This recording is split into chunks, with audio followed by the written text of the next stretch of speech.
ये है channel 91 plus network और आप देख रहे हैं न्यूज 91।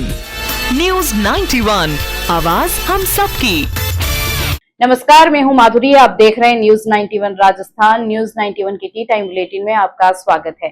प्रदेश और संभाग की ताजा तरीन खबरों से अपडेट रहने के लिए आज ही हमारे चैनल को सब्सक्राइब कर लें और बेल आइकन को जरूर दबाएं। चलिए खबरों का सिलसिला शुरू करने से पहले नजर डाल लेते हैं अब तक की टॉप हेडलाइंस पर। उदयपुर में चचेरे भाई ने 1.5 लाख में किया बहन का सौदा, 5 दिन बंधक बनाकर दुष्कर्म करने के भी लगे आरोप। निकाय चुनाव को लेकर नामांकन प्रक्रिया हुई शुरू। बीजेपी के पूर्व जिला अध्यक्ष दिनेश भट्ट ने दाखिल किया पहला नामांकन। सड़क हादसे में मौत, परिवार ने मांगा 1 करोड़ रुपए का मुआवजा। एमबी अस्पताल की मोर्चरी के बाहर जुटे लोग, परिवार के एक सदस्य को नौकरी की रखी मांग। कंपनी प्रबंधन पर लगाए अनदेखी का आरोप। और राखी पर किसी को न हो मलाल, इसलिए सूची में देरी संभव है फिलहाल। भाजपा ने संभावित प्रत्याशियों की सूची जयपुर भेजी, दावेदारों की धड़कनें तेज। अब खबरें विस्तार से। उदयपुर के बागपुरा थाना क्षेत्र में एक युवती ने अपने ही चचेरे भाई पर गंभीर आरोप लगाए हैं। पीड़िता का आरोप है कि उसे अहमदाबाद ले जाकर 1.5 लाख रुपए में बेच दिया गया और एक फैक्ट्री के कमरे में 5 दिन तक बंधक बनाकर उसके साथ दुष्कर्म किया गया। शिकायत करने पर जान से मारने की धमकी देने का भी आरोप है। मामले में पुलिस ने शिकायत दर्ज कर जांच शुरू कर दी है। बागपुरा थाने में बुधवार को दर्ज शिकायत के अनुसार पीड़िता ने आरोप लगाया है कि 19 जुलाई को उसके अंकल के बेटे दाऊमा और दिनेश उसे अहमदाबाद लेकर गए थे। पीड़िता का दावा है कि वहां उसे एक फैक्ट्री के व्यक्ति को 1.5 लाख रुपए में बेच दिया गया। इसके बाद उसे फैक्ट्री के एक कमरे में करीब 5 दिनों तक बंद रखा गया। पीड़िता ने आरोप लगाया है कि इस दौरान उसके साथ जबरन शारीरिक संबंध बनाए गए। उसने जब इस घटना की शिकायत पुलिस में करने की बात कही तो उसे जान से मारने की धमकी दी गई। घटना के बाद पीड़िता ने पुलिस का दरवाजा खटखटाया और बुधवार को बागपुरा थाने में लिखित शिकायत दी। मामले की गंभीरता को देखते हुए पुलिस ने आरोपों की जांच शुरू कर दी है। बागपुरा थानाधिकारी गोपाल सिंह मीणा और जांच अधिकारी एएसआई प्रकाश चंद्र मामले की जांच कर रहे हैं। पुलिस पीड़िता के आरोपों से जुड़े साक्ष्य जुटाने के साथ ही आरोपियों की भूमिका की पड़ताल कर रही है। जांच के दौरान अहमदाबाद स्थित उस फैक्ट्री और वहां से जुड़े लोगों की भूमिका को भी जांच के दायरे में लिया गया है। पुलिस ये पता लगाने में जुटी है कि पीड़िता को किस परिस्थितियों में अहमदाबाद ले जाया गया और मामले में अन्य कौन कौन लोग शामिल है। फिलहाल पुलिस की जांच और साक्ष्यों के आधार पर आगे की कानूनी कार्रवाई की जाएगी।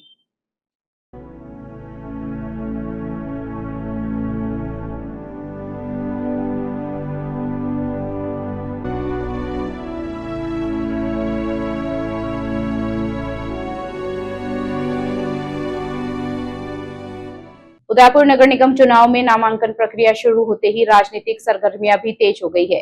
पहले ही दिन भाजपा के पूर्व जिलाध्यक्ष और महापौर पद के लिए प्रबल दावेदार माने जा रहे दिनेश भट्ट ने वार्ड 45 से अपना नामांकन दाखिल कर दिया। खास बात यह रही कि भाजपा की ओर से अभी तक प्रत्याशियों की आधिकारिक घोषणा नहीं हुई है। बावजूद इसके दिनेश भट्ट ने शुभ मुहूर्त को देखते हुए नामांकन पत्र जमा कराया। अब राजनीतिक गलियारों में चर्चा है कि यदि भाजपा उन्हें अधिकृत प्रत्याशी बनाती है तो पार्टी सिंबल के साथ वे दोबारा नामांकन दाखिल करेंगे। उदयपुर नगर निगम चुनाव की सियासी बिसात अब खुलकर बिछने लगी है। गुरुवार से शुरू हुई नामांकन प्रक्रिया के पहले ही दिन एक ऐसा नाम सामने आया जिसने चुनावी चर्चाओं को और तेज कर दिया। भाजपा के पूर्व जिलाध्यक्ष दिनेश भट्ट ने नगर निगम चुनाव के लिए अपना नामांकन वार्ड 45 से दाखिल कर दिया। नामांकन के दौरान भट्ट के साथ उनके पुत्र doctor Himanshu Bhatt, advocate Ashok Singhvi, advocate Dinesh Gupta, विहिप के सुशील मुंदड़ा आदि भी शामिल थे। दिनेश भट्ट को नगर निगम में महापौर पद के प्रमुख दावेदारों में से माना जा रहा है। हालांकि अभी भाजपा ने किसी भी वार्ड के लिए अपने अधिकृत प्रत्याशियों की घोषणा नहीं की है। ऐसे में पार्टी टिकट से पहले ही नामांकन दाखिल करने को लेकर चर्चाएं शुरू हो गई है। बताया जा रहा है कि दिनेश भट्ट ने शुभ मुहूर्त को देखते हुए अपना नामांकन दाखिल किया है। यानी यह नामांकन फिलहाल राजनीतिक दावेदारी का एक मजबूत संकेत माना जा रहा है। यदि भाजपा की ओर से उन्हें अधिकृत प्रत्याशी घोषित किया जाता है तो वे पार्टी के चुनाव चिन्ह के साथ दोबारा नामांकन दाखिल करेंगे। दरअसल नगर निगम के 80 वार्डों के लिए चुनाव होने हैं और नामांकन प्रक्रिया 31 जुलाई तक चलेगी। ऐसे में आने वाले दिनों में भाजपा और कांग्रेस दोनों दलों में टिकट को लेकर दावेदारी की सक्रियता और बढ़ने की संभावना है। नामांकन के पहले ही दिन महापौर के दावेदार का पर्चा दाखिल होना अब सियासी गलियारों में नई चर्चा का विषय बन गया है। सवाल यह है कि क्या शुभ मुहूर्त में दाखिल किया गया यह नामांकन भाजपा के टिकट की ओर इशारा है या फिर पार्टी की अंतिम सूची आने के बाद चुनावी तस्वीर में कोई नया मोड़ देखने को मिलेगा। फिलहाल दिनेश भट्ट के नामांकन ने इतना जरूर साफ कर दिया है कि उदयपुर नगर निगम चुनाव में महापौर की कुर्सी को लेकर दावेदारी अब खुलकर सामने आने लगी है। उदयपुर नगर निगम में कुल 80 वार्ड है और राज्य निर्वाचन आयोग के जो घोषणा के उस अनुसार आज से लेके 31 अगस्त तक नामांकन लेंगे। नामांकन प्राप्त करने का समय सुबह 10:30 बजे से 3 बजे तक है और अपन यहाँ पे एक रिटर्निंग ऑफिसर और 4 असिस्टेंट रिटर्निंग ऑफिसर है, तो 16-16 वार्ड के हिसाब से हमने 5 कमरे में नामांकन पत्र लिए जा रहे हैं। सभी व्यवस्था पूर्ण है, CCTV कैमरे लगा दिए, वीडियोग्राफर है, पुलिस जाब्ता लगा दिया है, 100 मीटर की दूरी तक हमने बैरिकेड करवा दिए है और नामांकन की पूर्ण व्यवस्था है। नॉमिनेशन फॉर्म भी हम यहाँ से दे रहे हैं निःशुल्क और अभ्यर्थियों को बता दिया है कि नामांकन के साथ साथ में उपाबंद 50 रुपये के स्टाम्प पे दोष सिद्धि की घोषणा, शौचालय की घोषणा, ये सब फॉर्म साथ में भरने हैं और जो आरक्षित वार्ड है तो उसमें उसका जाति प्रमाण पत्र भी चाहिए। ये है चैनल 91 प्लस नेटवर्क और आप देख रहे हैं न्यूज 91। न्यूज 91 आवाज हम सबकी।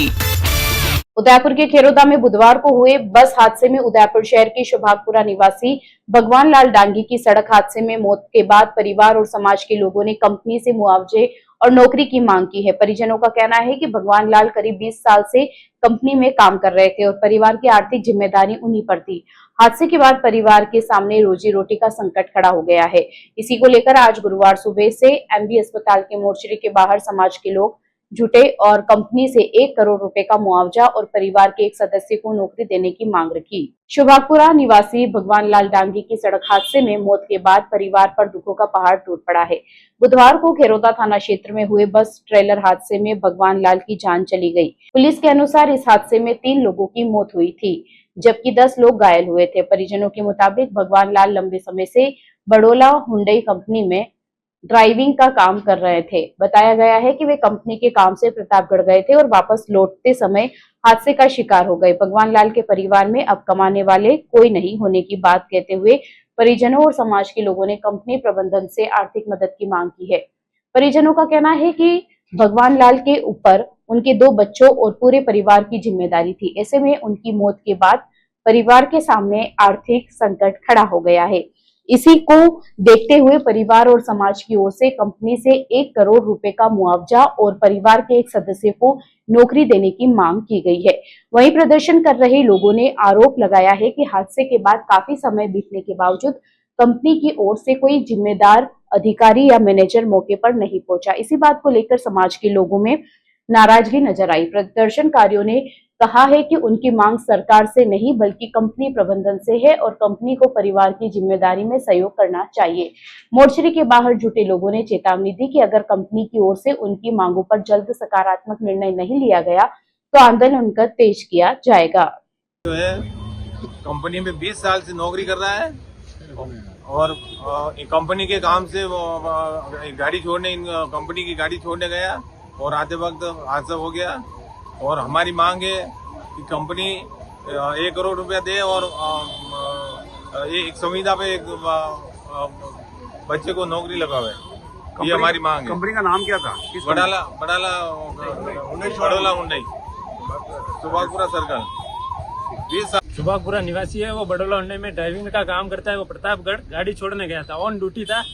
जो खेरोदा में कल बस एक्सीडेंट हुआ था 3 बजे, उसमें उसके हादसे में उसकी डेथ हो गई। 3 बजे से अभी तक बड़ोला हुंडई का कोई उसका मैनेजर है, मालिक अभी तक कोई नहीं आया। हमारी यही डिमांड है, हमारे सरकार से कोई डिमांड नहीं, कंपनी से डिमांड है 1 करोड़ रुपए उसको पैसे दिए जाए और सुविधा पे एक नौकरी मिल जाए। कंपनी और सरकार अभी तक यहाँ पे कोई नहीं आया है। नहीं तो पुलिस प्रशासन है। समाज कमजोर नहीं है, डांगी समाज इतनी कमजोर नहीं है। हमारे 10 गांव है, अभी 1 गांव यहाँ आया है। हम पूरे रोड जाम कर देंगे और ये कंपनी नहीं चलने देंगे। शुभागपुरा में किसी भी प्रकार की कोई गलतफहमी हो कंपनी और सरकार में, ये अभी हम बता देंगे। थोड़ी देर में कंपनी जा रहे हैं, कंपनी वंपनी सब बंद करा देंगे। आधे घंटे का टाइम मांगा, आधे घंटे में इतने फ्री नहीं है। और अभी हमारे 10 गांव अभी हम कह देंगे एक में सारा उदयपुर बंद कर देंगे। आधे घंटे का टाइम लगा, अगर आधे कंपनी घंटे में अगर गलत फहमी निकाल दे बड़ौला होंडे। उग्र आंदोलन किया, उग्र उदयपुर नगर निगम और जिले की नगर पालिकाओं के चुनाव को लेकर भाजपा और कांग्रेस में टिकट वितरण की प्रक्रिया अंतिम दौर में पहुंच गई है। स्थानीय स्तर पर भाजपा ने दावेदारों में से प्रथम, द्वितीय और तृतीय प्राथमिकताएं तय कर संभावित प्रत्याशियों की सूची जयपुर स्थित संगठन मुख्यालय भेज दी है। कांग्रेस की संभावित प्रत्याशियों की सूची भी गुरुवार शाम तक तैयार होने की संभावना है। फिलहाल भाजपा के दावेदारों की नजरें अधिकृत घोषणा पर टिकी है। हालांकि शुक्रवार को राखी का त्योहार होने के चलते ये चर्चा सामने आ रही है कि पार्टियां सूची जारी करने में रणनीतिक तौर पर देरी कर सकती है। भाजपा और कांग्रेस में स्थानीय स्तर पर टिकट के लिए दावेदारों की चयन प्रक्रिया पूरी कर ली गई है। भाजपा पदाधिकारियों ने संभावित प्रत्याशियों में प्रथम, द्वितीय और तृतीय प्राथमिकताएं तय कर सूचियां जयपुर भेज दी है। अब अंतिम फैसला पार्टी के प्रदेश संगठन को करना है। टिकट की घोषणा को लेकर दावेदारों में सबसे ज्यादा उत्सुकता सूची जारी होने के समय को लेकर है। शुक्रवार को राखी का त्योहार है। ऐसे में राजनीतिक गलियारों में चर्चा है कि यदि सूची राखी से पहले जारी होती है और किसी दावेदार का नाम नहीं आता है तो उसकी मायूसी का असर उसके और उसके समर्थकों के त्योहार के उल्लास पर भी पड़ सकता है। इसी वजह से संभावना जताई जा रही है कि प्रत्याशियों की सूची शुक्रवार देर रात या फिर राखी के अगले दिन शनिवार को जारी की जा सकती है। हालांकि यह अभी पार्टी स्तर पर आधिकारिक नहीं है। इधर नामांकन प्रक्रिया गुरुवार से शुरू हो चुकी है। प्रत्याशियों की अधिकृत घोषणा में देरी होती है तो शुरुआती दिनों में नामांकन प्रक्रिया भी ठंडी रहने की संभावना है। अधिकांश दावेदार पार्टी के अधिकृत निर्णय और सिंबल को लेकर स्थिति साफ होने का इंतजार कर रहे हैं। गुरुवार 27 अगस्त के बाद शनिवार 29 अगस्त और सोमवार 31 अगस्त को ही नामांकन भरे जा सकेंगे। अब दावेदारों और उनके समर्थकों की निगाहें जयपुर स्थित पार्टी मुख्यालय पर टिकी है। सूची जारी होते ही चुनावी तस्वीर काफी हद तक साफ हो जाएगी। उदयपुर में रक्षाबंधन की पूर्व संध्या पर जिला पुलिस ने अनोखी पहल करते हुए सुरक्षा सूत्र अभियान चलाया। महिला पुलिस कर्मियों ने शहर के प्रमुख चौराहों, स्कूलों और सार्वजनिक स्थानों पर लोगों को राखी बांधी और सुरक्षा नियमों के पालन का संकल्प दिलाया। बिना हेलमेट और 3 सवारी चलने वाले वाहन चालकों को रोककर भी रक्षा सूत्र बांधा गया। इस दौरान सड़क सुरक्षा के साथ नशा मुक्ति और सोशल मीडिया के सुरक्षित उपयोग को लेकर भी लोगों को जागरूक किया गया। रक्षाबंधन के मौके पर आयोजित इस विशेष मुहिम में महिला पुलिस कर्मियों ने शहर के 5 से 6 प्रमुख ट्रैफिक पॉइंट्स के साथ विभिन्न थानों के माध्यम से आम जनता, राहगीरों और स्कूली बच्चों को राखी बांधी। सड़क पर बिना हेलमेट, 3 सवारी बैठकर चलने वाले और यातायात नियमों का उल्लंघन करने वाले लोगों को महिला पुलिस कर्मियों ने रोककर सुरक्षा सूत्र बांधा। उनसे भविष्य में हेलमेट पहनने, यातायात नियमों का पालन करने, नशा मुक्ति अपनाने और सोशल मीडिया का सुरक्षित उपयोग करने का वचन लिया गया।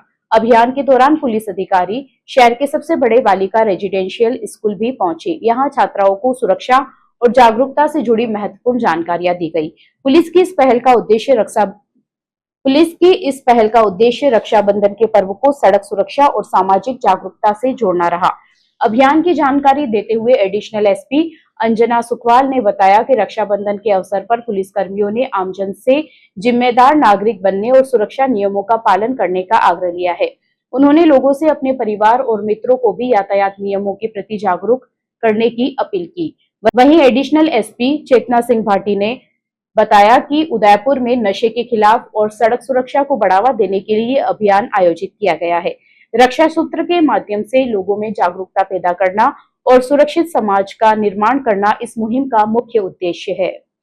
ये राजस्थान पुलिस का उदयपुर के अंदर एक नशे के खिलाफ एक मुहिम जो पुलिस ने बहनों के द्वारा रक्षाबंधन के अवसर पर विभिन्न प्रकार के जो लोग जो सीट बेल्ट नहीं पहनते हैं, जो नशा करते हैं या जो 3 सवारी बैठते हैं, बिना हेलमेट बैठते हैं, इन लोगों में एक जागरूकता लाने के उद्देश्य से ये रक्षा सूत्र कार्यक्रम आज रक्षाबंधन के पूर्व दिवस पर आयोजित किया गया। और विभिन्न जगहों पे जैसा कि आप इस स्कूल में देख रहे हो कि बालिकाओं की सबसे बड़ी रेजिडेंसी स्कूल है, यहाँ पे भी हम आए बच्चियों को कुछ बताने के लिए और विभिन्न जगहों पर यह कार्यक्रम आयोजित किया जा रहा है।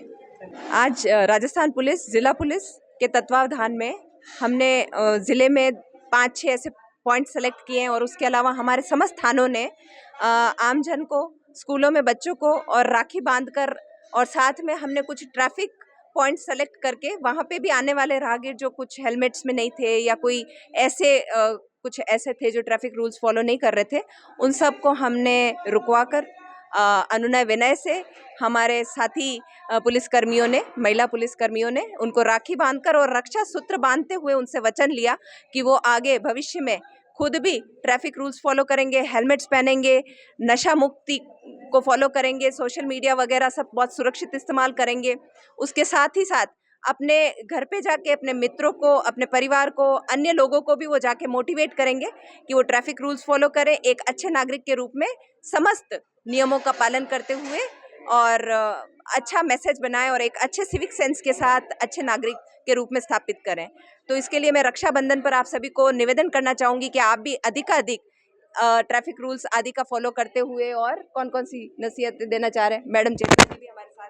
चलते चलते फिर नजर डालते हैं आज की टॉप हेडलाइंस पर। उदयपुर में चचेरे भाई ने 1.5 लाख में किया बहन का सौदा, 5 दिन बंधक बनाकर दुष्कर्म करने के भी लगे आरोप। निकाय चुनाव को लेकर नामांकन प्रक्रिया हुई शुरू, बीजेपी के पूर्व जिलाध्यक्ष दिनेश भट्ट ने दाखिल किया पहला नामांकन। सड़क हादसे में मौत, परिवार ने मांगा 1 करोड़ रुपए का मुआवजा, एमबी अस्पताल की मोर्चरी के बाहर जुटे लोग, परिवार के एक सदस्य को नौकरी की रखी मांग, कंपनी प्रबंधन पर लगाए अनदेखी का आरोप। और राखी पर किसी को न हो मलाल, इसलिए सूची में देरी संभव है फिलहाल। भाजपा ने संभावित प्रत्याशियों की सूची जयपुर भेजी, दावेदारों की धड़कनें तेज।